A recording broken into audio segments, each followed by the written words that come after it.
Bora lá, galera, nosso tema de hoje caiu pela VUNESP em 2014 e é muito polêmico. Ele trata das PPPs, exatamente, as parcerias público-privadas direcionadas ao sistema prisional brasileiro.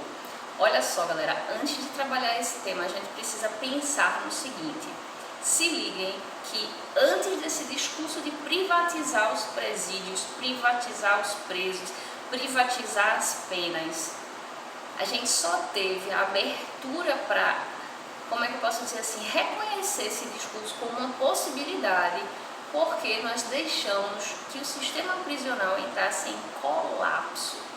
Nós estamos vivendo o colapso do sistema prisional brasileiro.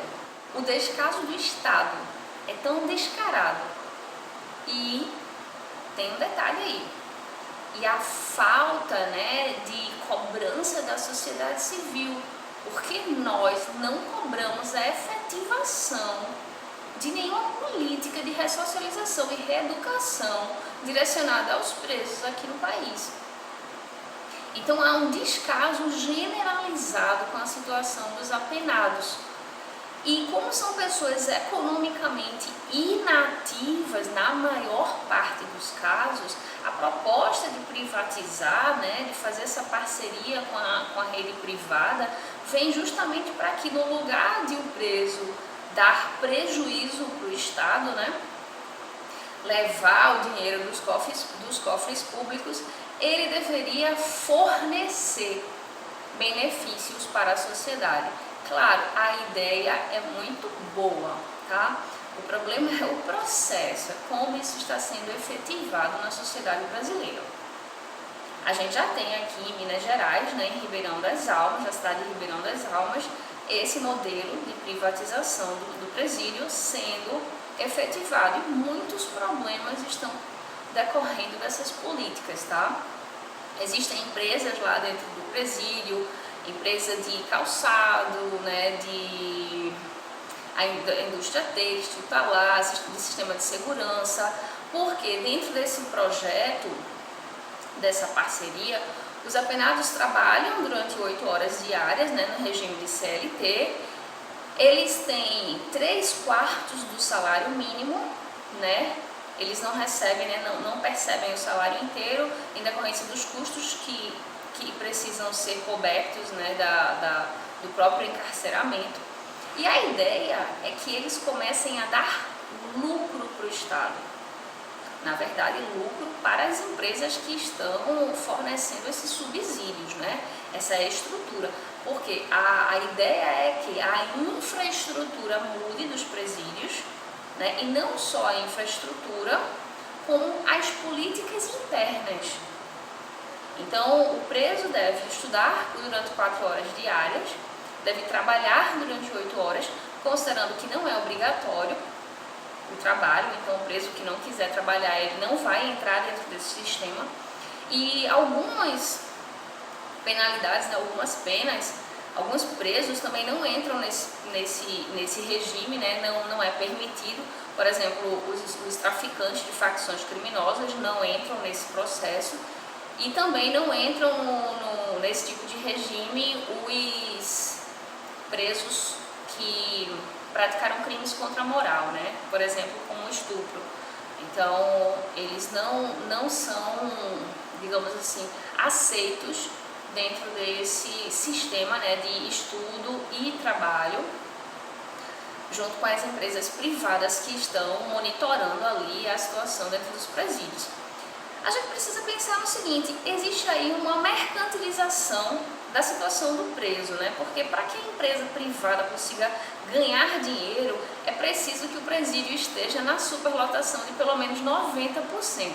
Vejam que isso aí, no lugar de ser bom a gente esvaziar os presídios, a ideia vai ser encher os presídios, aumentar as penas, o rigor das punições para que os presos fiquem, para que mais presos fiquem dentro dos sistemas carcerários. E aí esse é um problema, tá? Porque para que haja lucro, a ideia é redução de custo com preso e lucro com a exploração da mão de obra.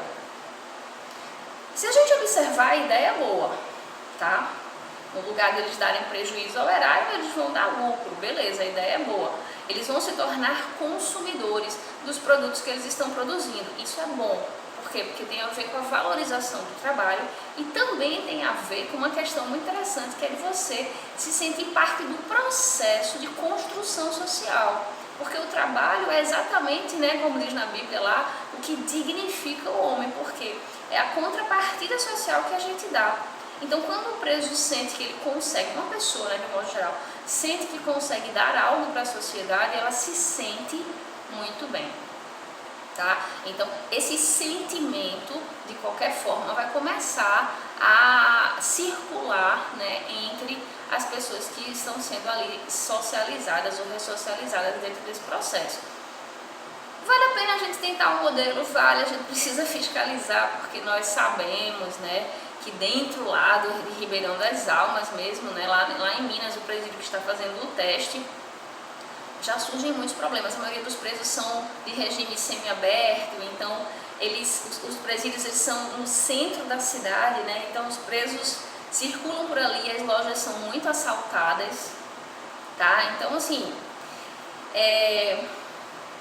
essa iniciativa, a gente tem que ter consciência disso, vem pela ausência, né? Pela ausência do que realmente funciona. O que realmente funciona é o investimento na reeducação, na ressocialização, na integração do indivíduo na sociedade, no mercado de trabalho, numa vida digna, é a inserção dos direitos, é a inserção numa vida com propósitos, com projetos, é a dignificação, né? Que a cultura, que a educação promove. Então, na ausência do que é certo, a gente chama os paliativos. A gente sabe que todo e qualquer band-aid vai cair em qualquer momento desse, né? Então, o band-aid não resolve o problema do porte. A gente sabe que o que é necessário fazer efetivamente é trabalhar em projetos, em programas de reeducação. A gente precisa trabalhar principalmente a autoestima dessas pessoas, o alto valor dessas pessoas. E sim, o trabalho deve ser obrigatório, claro que deve ser. E nem está sendo, né, nesse programa, nem está sendo, porque a gente sabe que um projeto dessa magnitude, com uma quantidade efetiva de pessoas submetidas a ele tão grande, é preciso de diversas regras. A gente sabe que no momento em que está sendo aplicado, o rigor, né, da punição é grande, e pode haver torturas dentro do presídio, enfim, situações até piores do que as que a gente vive hoje no sistema carcerário. Considerando isso,